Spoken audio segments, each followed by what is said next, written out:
Revolution newspaper also has a great display back there. A fetus is not a baby, that breaks down the biology of this.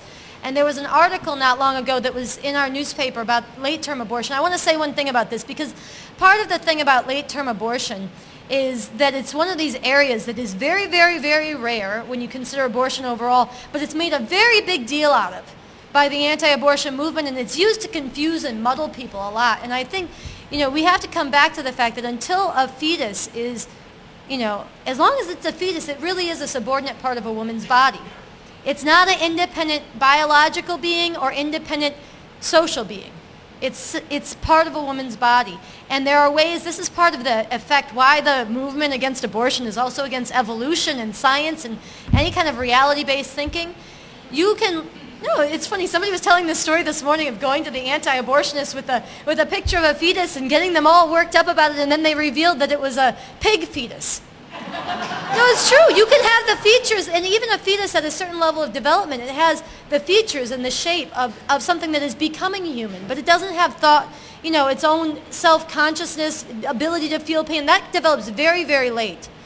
And I think, you know, a couple things, that people see these images of a little shrunken parts of a human, not yet a full human, and they think, oh, baby, because this has been fostered. But we actually have to kind of, we have to, A, come out with the science of that, and we also have to come out with the fact that increasingly women are getting later term abortions because it's increasingly difficult to find them early. Mm-hmm. And that, the onus for that is on the movement to end abortion. It's, you know, having to go through waiting periods, having to travel across state lines, having to get a mandatory, you know, approval of your parents, having to go to fake clinics and get the runaround. All these things are what millions of women face every day right now.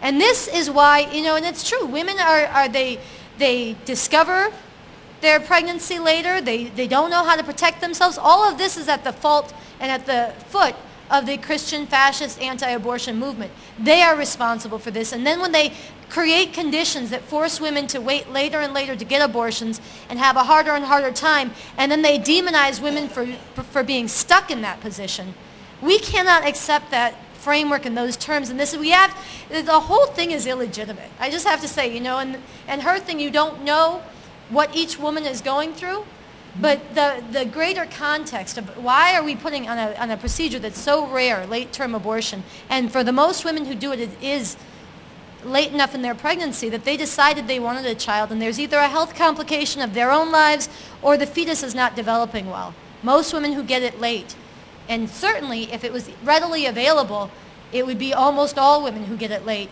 are doing so for those reasons, and if they could easily get an abortion earlier on, they would. And I think that's, and if there was no stigma and it was easy to talk about it with their partners, their families, their parents, they would get it earlier. And that's actually where we have to put the onus there. And you know, I wanted to return to that because it is one of those things that hangs people up who are pro-choice, and I am glad you raised it. Yeah.